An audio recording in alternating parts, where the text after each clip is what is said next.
If I were to come to your house, my guess is most of you would be able to show me an item in your home that you no longer need, but year after year, you hold on to it. What is that item for me? It's this shirt. What is this? Well, it's my high school basketball warm-up jersey. I probably haven't worn this in 3 decades, yet year after year, living in 3 states and moving to 9 different locations, I have held on to this. And why? Sentimental reasons, I guess. It's weird how possessions can get a hold of us. I don't think I'll go to the extremes that Sandra West went to, however. What was her prized possession? A baby blue 1964 Ferrari. And boy, did she hold on to it. She was so attached to this possession that she was buried with it when she died. Her cemetery plot has now become a tourist attraction. I guess maybe you can take it with you. I get that we have a sentimental attachment to things, but most of us have a relationship with possessions that goes far beyond sentiment. In fact, what we have can determine how we view ourselves. Do you ever find yourself feeling better about yourself because you're wearing a new outfit or driving a new car or have Bears tickets on the 50-yard line? Seriously, though, if anyone has Bears tickets on the 50-yard line, can we talk later? On the flip side, do you ever feel bad about yourself because of something you don't have? For instance, ever find yourself thinking, all of my friends have the iPhone 28, but I'm stuck with this iPhone 10? Or our family should have our own house or a better house by now. Or I should be making way more money at this stage in my career. You see, these thoughts are so powerful because they prey on something we all struggle with in one way or another. And that something is dissatisfaction. We feel dissatisfied with who we are, with what we have, with the hand we've been dealt. And material things can present themselves as a quick fix for our dissatisfaction. They promise a rush to numb our underlying disappointment. They trick us into thinking they will be fulfilling. We reason, if I could just get this, fill in the blank, I would be happy. But possessions can never truly satisfy us.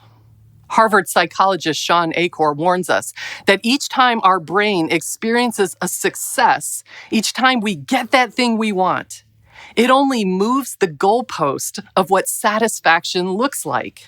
If you get the iPhone 28, then you'll want the iPhone 29. If you get the house, then you'll want a bigger house. If you get the raise, then you'll want a bigger raise. And there are underlying even deeper realities about our obsession with possessions. In an article for Scientific American, journalist Francine Russo summarizes research about our attachment to our belongings with these words. She writes, "We actually see these objects as an extension of ourselves. We believe, or perhaps act as if we believe, that in some ways our very essence permeates our things. If these things become damaged or lost, we ourselves become damaged or lost. It's all part of the possession lie, I am what I have." It's a lie many of us fall for over and over again. Today we are in week 2 of a 3-week series called Know Thyself. And it's a series about our identity, or rather it's a series about confronting lies that keep us from recognizing our true identity.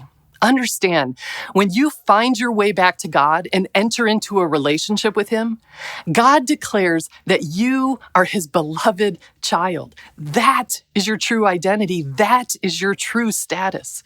He says to you and me, you are my child. I love you. I am pleased with you. This identity is something received, not achieved. It's something you are given, not something you buy. Yet so often we struggle to hear or believe the voice of God. The great church father Augustine wrote in his Confessions, "How can you draw close to God when you are far away from your own self?" And then he challenged us to pray this prayer.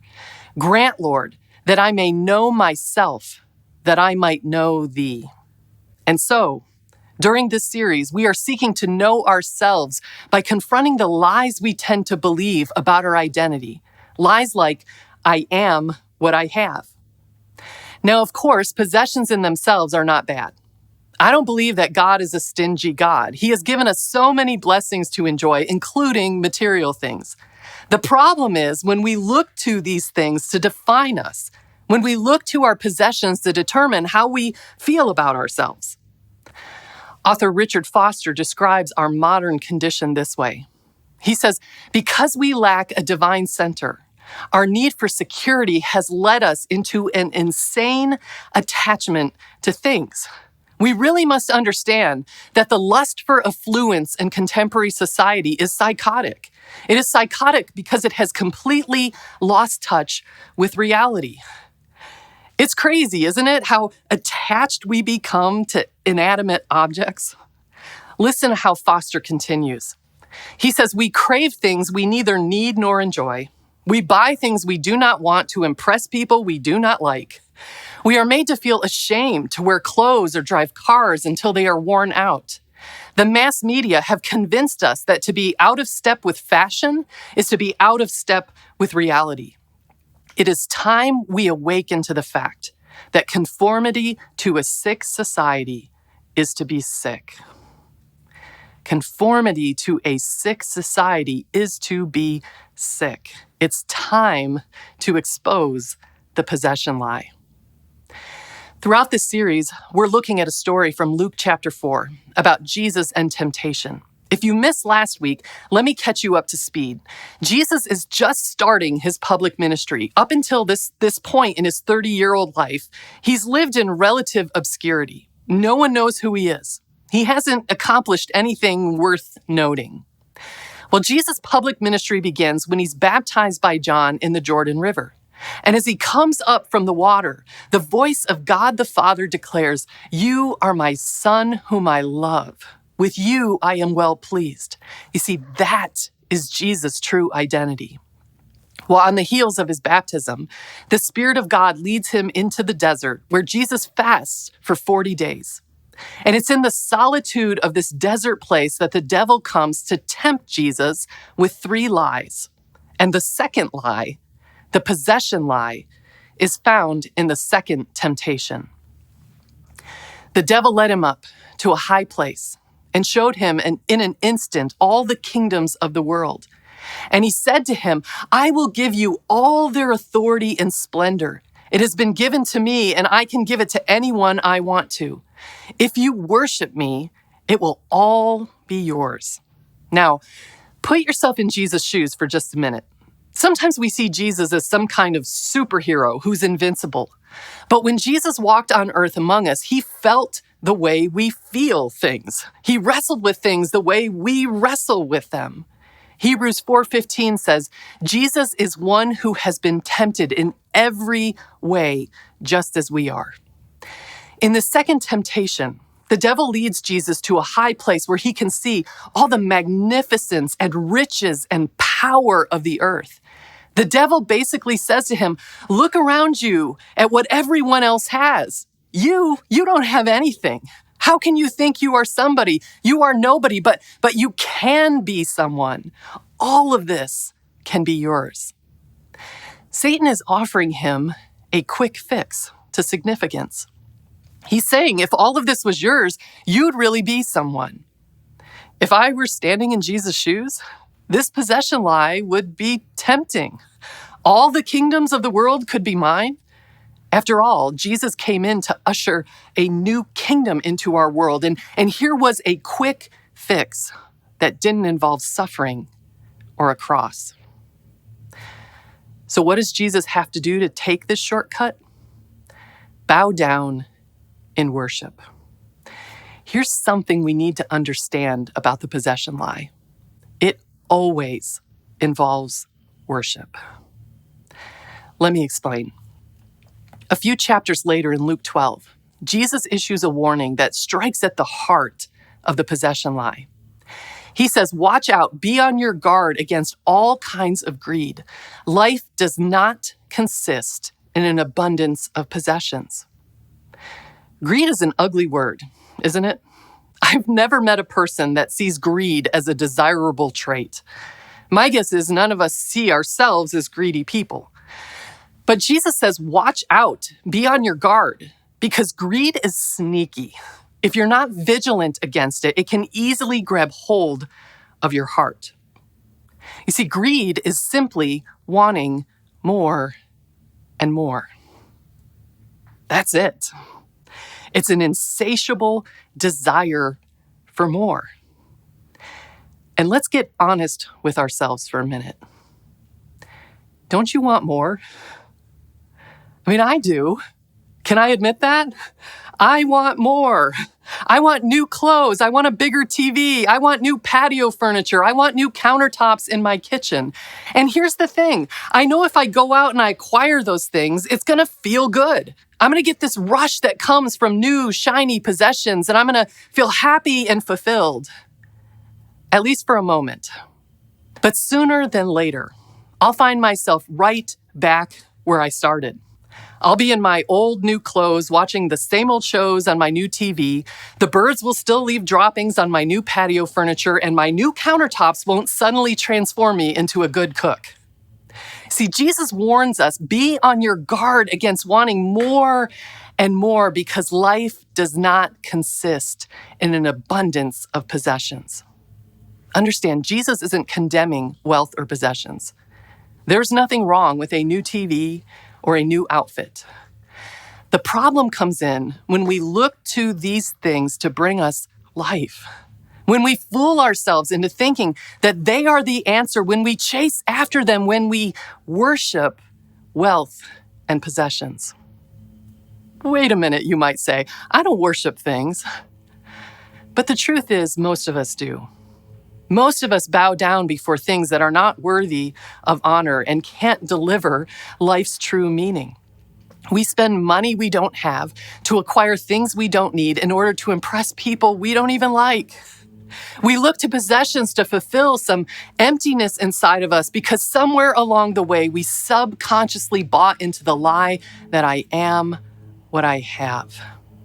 And we hope that if we just get enough, we might feel like we are enough. So we make the next new thing our idol, and we bow down to it. We chase after it. We become consumed thinking about it. We'll do just about anything to get it. The possession lie always involves worship.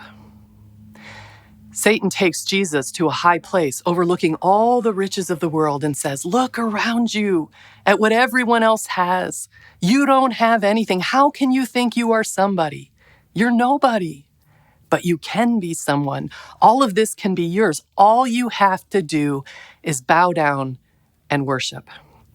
But Jesus doesn't buy into the possession lie. Instead, Jesus answered, it is written, worship the Lord your God and serve him only. Jesus says, no.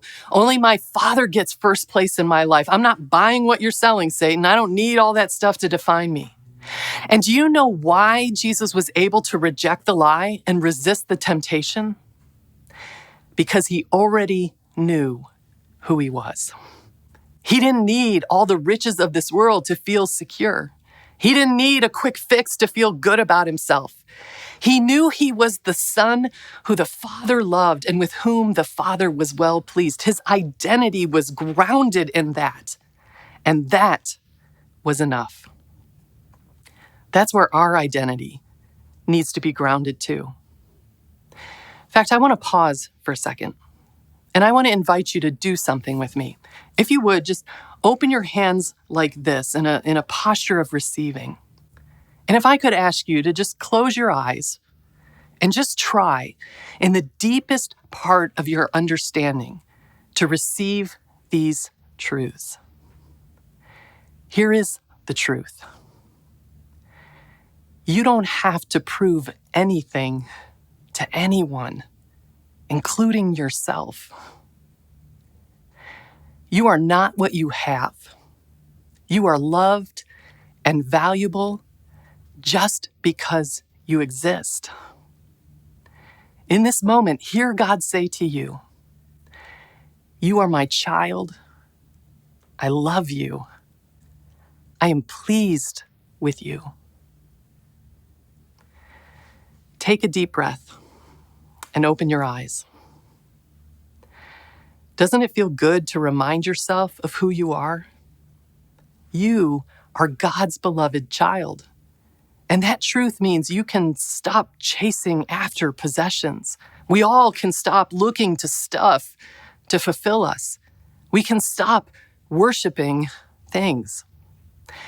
One of my favorite theologians, N.T. Wright, talks about confronting the possession lie this way. He says, at the heart of our resistance to temptation is love and loyalty to the God who has already called us his beloved children in Christ, and who holds out before us the calling to follow him in the path which leads to true glory. In that glory lies the true happiness, the true fulfillment, which neither world, nor flesh, nor devil can begin to imitate. We worship the Lord our God and serve him only as his dearly beloved children. In fact, nothing is more effective in breaking the possession lie than worship. More specifically, when we worship God through our generosity. You see, the most effective way to break the hold of greed in your life is to give things of value away. Instead of more, it's give. Instead of measuring ourselves by what we have, it's giving away what we have in order to let our identity as God's beloved son or God's beloved daughter become the truth that defines us. Generosity is an expression of freedom because it breaks the bondage of the possession lie. It rejects bowing down to things and instead reflects our trust in God. Jesus himself said, it is more blessed to give than to receive. And you know why? Because life, true life, doesn't consist in an abundance of possessions. Life is found in living as God's beloved, in living out our true identity. We know this, but how do we live into it? Well, if you want to break the power of the possession lie in your life, I want to challenge you to two things. The first challenge number one, go without. Make an intentional choice to go without something you really, really want in order to resist the quick fix temptation. Here's the thing. If you're like me, 30 minutes from now, you could be obsessed with wanting something that you aren't even aware exists right now. I'm amazed how many times I'm just surfing around online and all of a sudden I'll see something on Amazon that is like the greatest thing ever. 30 minutes ago, I didn't know it existed, but now it's all I can think about in one click and it can be mine. Anyone else like that? You see, that's the possession lie whispering, you need this. You'll feel better when you get it. Isn't this exciting? To reject the possession lie, what if we made the decision to purposefully do without? I've known people who have chosen to go on a shopping fast for 1 or 3 months, even up to a whole year for this purpose. It's a way they sought to free their hearts to honor and worship God with their resources. We can break the power of the possession lie when we resist the temptation of the quick fix by intentionally going without. And the second challenge number 2, give away. Nothing is more effective in breaking the power of the possession lie than worshiping God through generosity. And as a community, we have a perfect opportunity coming up in 2 weeks to do just that through Celebration Generosity. If you've been a part of community, you know that this is one of our favorite days of the year. It's a day when we choose to give our entire offering away to organizations that make an impact outside the walls of our church, locally, regionally, and globally. One of the things I love about Celebration Generosity is that for many people, it becomes the first time they take the step to begin giving back to God. If you've never taken that step, I want to challenge you to do that on October 9th. And for others of us, Celebration Generosity provides an opportunity for us to give a significant gift, maybe even our biggest gift of the year. Between now and October 9th, ask God to put on your heart the amount he wants you to give. Remember, generosity is an expression of freedom because it breaks the bondage of the possession lie. So make a statement to God and to yourself about who you are going to worship, and then worship him by giving generously to Celebration Generosity. Here's the bottom line.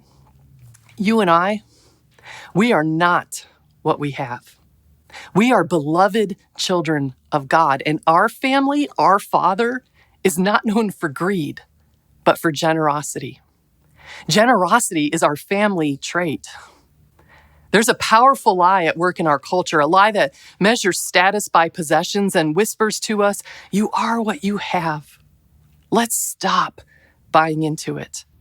Life does not consist in an abundance of possessions. Life is found in being the beloved children of God. We already possess that. May we come to truly understand that it is enough.